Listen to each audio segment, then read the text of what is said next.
শুভ সকাল, সবাই কেমন আছেন?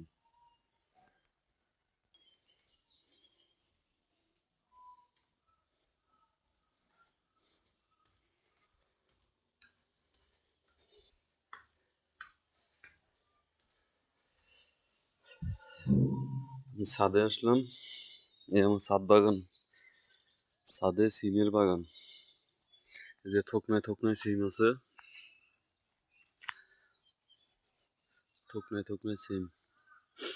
মাশাল্লাহ, আলহামদুলিল্লাহ, ছাদ বাগানে আমার ভালো সিমই আসছে।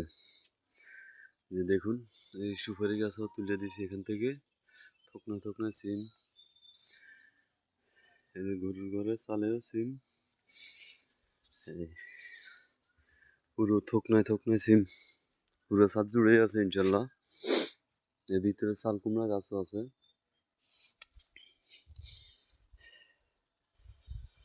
এটা হলো আমার ছাদ বাগান। যাদের ছাদ আছে তারা চাইলেই ছাদ বাগান করতে পারেন। অবসর বসে থেকে তো লাভ নেই।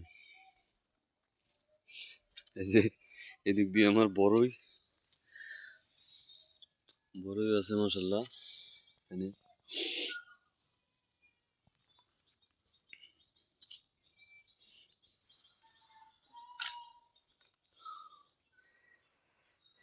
এখানে কাঁঠালের মুচি করতেছে, ওই যে কাঁঠাল আসতেছে, এই যে কাঁঠালের মুচি।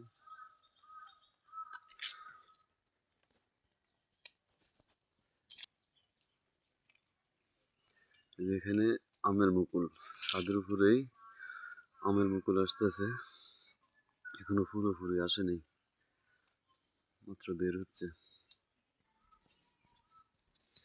যে একদিক দিয়ে আরেকটা গাছে মোটামুটি পুরোপুরি মুকুল চলে এসেছে, আলহামদুলিল্লাহ।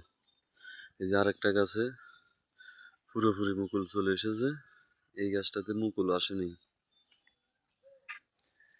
যাদের এই ছাদ আছে তারা এই বিভিন্ন শাকসবজি চাষ করতে পারেন। আমি তো বিশেষ করে একটাই চাষ করি, যাতে আমি বিক্রি করতে পারি। বিভিন্ন গুলো চাষ করলে তো আর বিক্রি করা সম্ভব না, নিজের খাওয়াতে শেষ হবে। তারপর আমি আর যেটাই করি বেশি করে করি ওইটা বিক্রির জন্য, বেশি ইয়ে করি না। আর তাছাড়া আমার সিম শেষ হওয়ার পরে আমি এখানে ইয়ে রেডি রাখছি। এই যে আমার এই যে ফ্রিজের বাদ মালগুলো এখানে আমি মাটি দিয়া, ছালি দিয়া, গোবরের হাঁস দিয়ে রেখেছি। এই একটা, এই যে একটা, এটাতে আমি কিছুদিন পরে এই চাল কুমড়ো এবং লাউ দিয়ে দেবো। এই যে আমার মাছাও রেডি আছে।